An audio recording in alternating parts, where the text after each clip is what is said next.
what does it take to win? I think that's really what I want to sort of talk to you about today. Lots of people say you got to have a good game plan. You got to have great preparation. You got to have a foolproof system. In our case, it's offense, defense, special teams, recruiting, all those types of things that we have to do that you can relate to what you have to do. And you have to have ability to adjust those things to the circumstance that you're in. But to me, the real key to winning is all about mindset. Mindset in your organization. All right, that's what's going to help you win. 8, you got to have a vision. You got to have a vision for what you want to accomplish in your organization.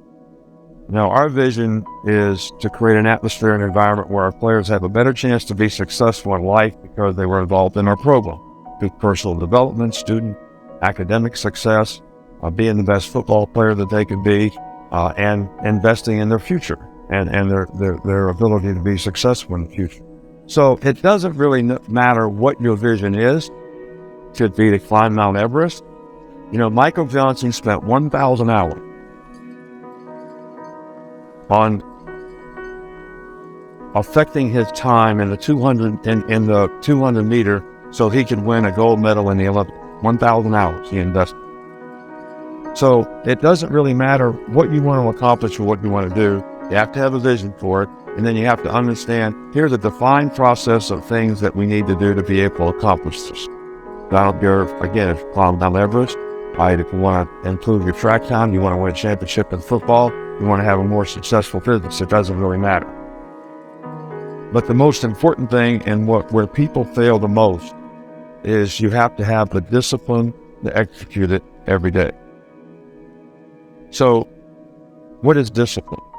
And I'm sure you've heard doing what you're supposed to do, when you're supposed to do it, the way it's supposed to get done, right thing, right way, right time, all the time. But really the way I define it, and I think everybody in here can relate to this, I know our players can relate to it because we all do it 100 times a day. And we've probably already done it at some point today. Here's something that I know I'm supposed to do that I really don't want to do. Can you make yourself do it? And over here, there's something that you know you're not supposed to do, but you want to do it. Can you keep yourself from doing it?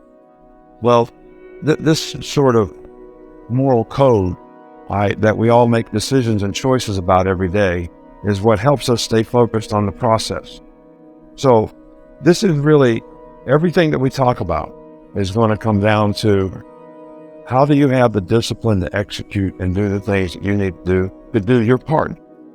And one thing that everybody has to overcome to be able to do this is, am I going to do what I feel like doing, or am I going to choose to do the things I need to do to accomplish the goal and the vision that I have?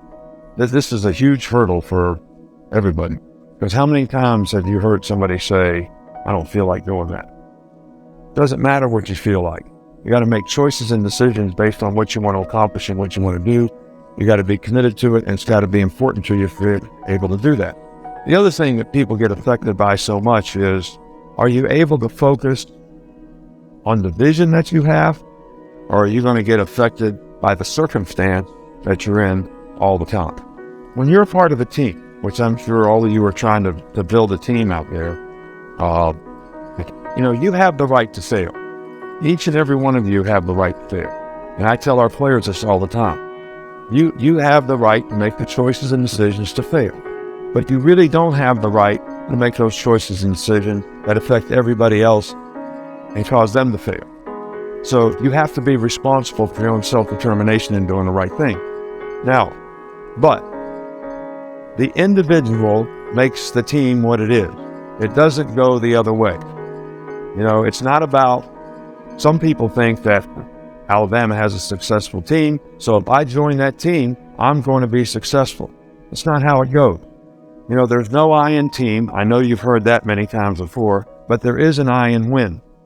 And that stands for the individual who has the right intensity, immediacy, sense of urgency, and intelligence to carry out and do the role that he needs to do. What skills are you going to have to acquire? Who are you going to have to work with to be able to acquire those skills? What obstacles are you going to have to overcome? And probably the biggest obstacle we all have to overcome is self-pity.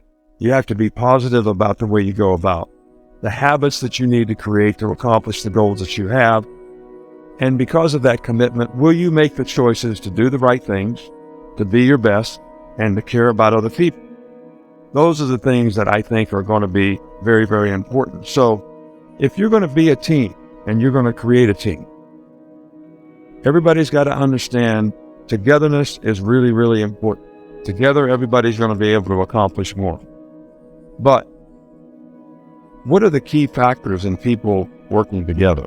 The first one is respect. The second one is trust. You have to respect and trust the principles and values of the organization. You have to respect and trust the standard that people set in the organization for everyone to work toward. And you have to respect and trust each other. I've been a tough part of a team since I was 9 years old. I started playing Little League Baseball. Now I'm 64 years old and I'm still part of the team. And when a team accomplishes something of significance like this last year's team did, because they had the right stuff, they had the right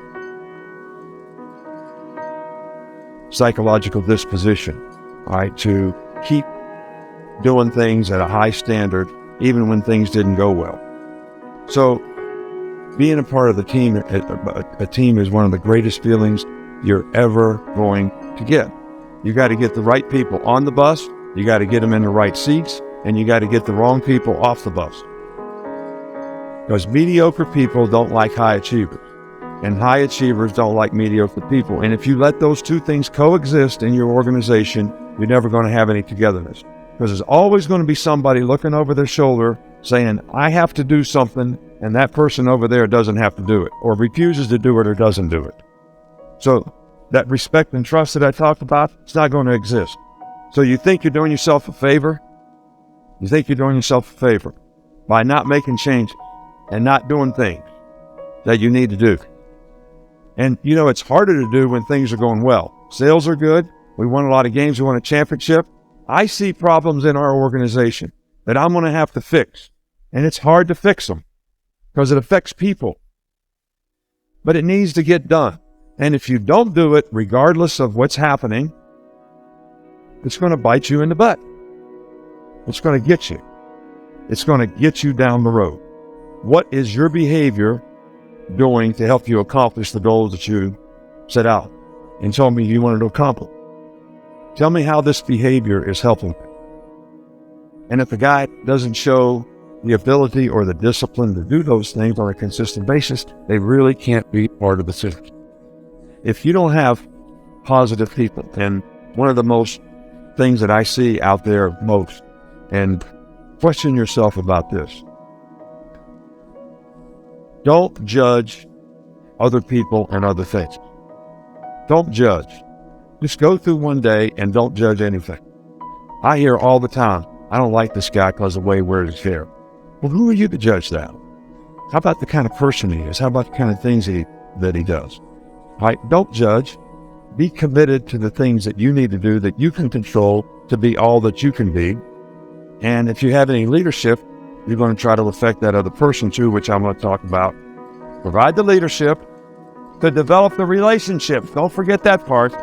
To help people create and accomplish the opportunities that they have and help them establish the discipline they need to do it. So what is leadership?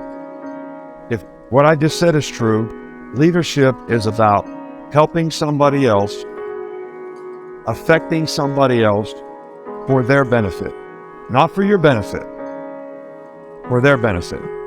If you're doing it for your benefit, it's manipulation, and people can see right through that. You got to do it for their benefit. So you got to develop a relationship because they got to know you care. Success is not continuous.